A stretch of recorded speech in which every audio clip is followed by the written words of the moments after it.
And all very tight indeed, as the final should be, and we now reach the round that quite literally makes the contestants think on their feet. It's round 3, the problem-solving intelligence test. And with that, contestants, can I ask you to step down behind your benches, please, and I'll explain what you have to do. On those benches are 11 multi-faced, three-dimensional blocks, or to be precise, polyhedra. Your task is to assemble them in such a way that the completed three-dimensional solid has only 4 faces, or to be technical again, forms a tetrahedron. Are you ready, contestants? The test starts now. Well, where on earth do you start? It's so important to work to a method. And really what these finalists need to do is to figure out the makeup of those 11 pieces in front of them. Originally, there were in fact 44 pieces, 26 tetrahedra and 18 pyramids. But various shapes were glued together to make the 11 irregular shaped pieces for this test. So the contestant should mentally break each piece down into its fundamental units and visualize the arrangement of those units in space to make up the whole tetrahedron. And the formula is 4 tetrahedra and 2 pyramids to form a single large tetrahedron, and 5 tetrahedra and 5 pyramids to form a single large pyramid. Keep building to that formula and you'll finish with the giant tetrahedron that we're looking for. Sally Dawes here, and clearly working to a method, as you can see. Malcolm Kendrick from Scotland, and he's made a good start also. And Paul Smith, he looks very close to finishing here, I think. You can see that the base there is correct. He's got about 4 pieces left. Now, just 1 piece to go into the back there if he's right, yes, and 1 on the top. Paul Smith wins it. And you can see how delighted he is to have done that. Relieved as well. An excellent performance by Paul Smith. And Malcolm here, I think, has got 2nd place. Yes, just that last one on top. And the doctor from Scotland, from the Grampian region, gets 2nd place. And Pat, well, he's a bit at sea there. He hasn't really hit on the formula. But Sally, just about there, I think. 2 pieces. That one on top, and she makes it. Yes, from Farnham, Sally Dawes is 3rd. Some excellent performances there, but the contestant who solved the riddle of the pyramids first was Paul Smith, and he gets the full 10 points. In 2nd place was Dr. Malcolm Kendrick from Scotland, 6 points to him. 3rd was Sally Dawes from Surrey, 4 points. And 4th, Lincolnshire's Pat Everett, who gets 2 points. We shall now enter all those points into the scoreboard to see how that alters the overall situation. And in fact, he has increased his lead slightly with a Krypton factor now of 23. The man from Cheltenham, Paul Smith.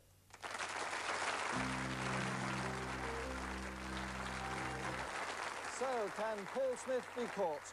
2 rounds to go. This is the 4th one where we test the powers of observation. Coming up in a few seconds, a film clip, followed by questions, and then the identity parade.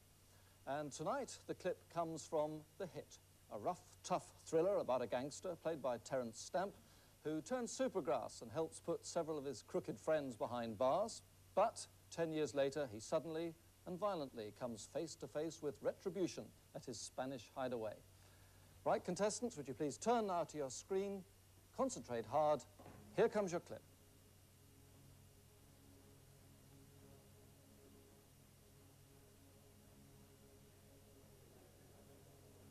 Last trip, 77A, Eaton Grove, South Norwood. Yes, sir.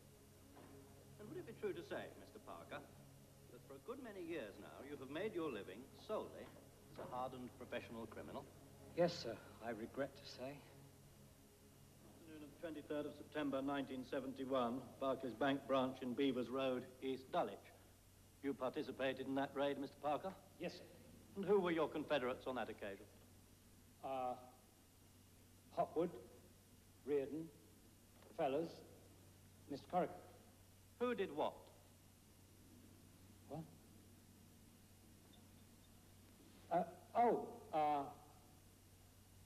I stayed with the car, and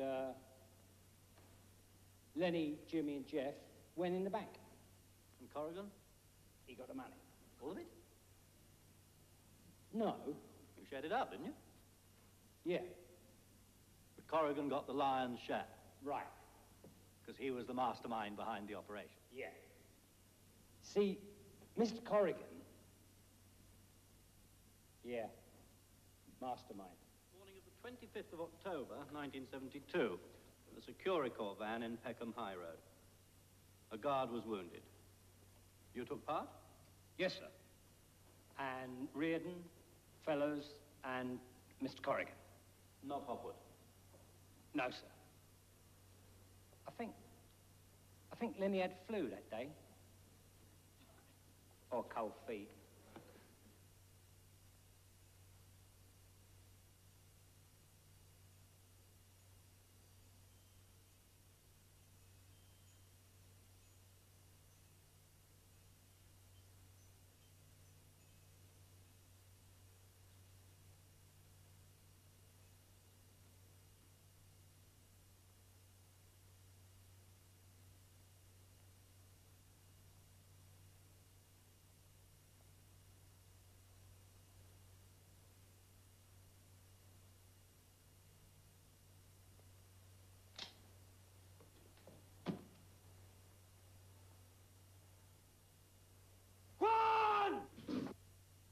That's all. Turn to the front, please, contestants. Now the questions, 2 each to start off with and worth 2 points each. Here are yours. Paul, in the opening shot, the camera moved down the corridor outside the court. Halfway along, 2 men were leaning against the wall between 2 windows. What was in their hands? Newspaper. Correct, 2 points. Barclays Bank was in which road in East Dulwich? Must press you for an answer. Peckham High Road. No, it was in Beavers Road, but 2 of the possible 4 there. On we go to you, Sally. What was the total number of people in the dock? 4. No, 6. 4 defendants and the 2 policemen.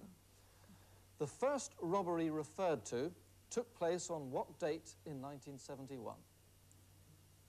November the 13th. No, September the 23rd. So I'm sorry you don't score there, Sally. But on we go to you, Malcolm. In the villa in Spain, what was immediately below the picture on the wall of John Lennon? A bed. Correct, 2 points. In the raid on the bank, the robbers had varying tasks. What was said about Corrigan? He took the money. Indeed he did, the lion's share, and you get 4 points in all there, well done. Now your questions, Pat. What was hanging from the window frame in the villa as you looked out to the countryside beyond? A sort of hanging garden. A basket with some kind of plant in it. No, it was wind chimes. Who didn't take part in the second raid when a Securicor guard was injured? Lenny. Lenny, do you know his surname? I'll take Hopwood. Lenny. It's Lenny Hopwood.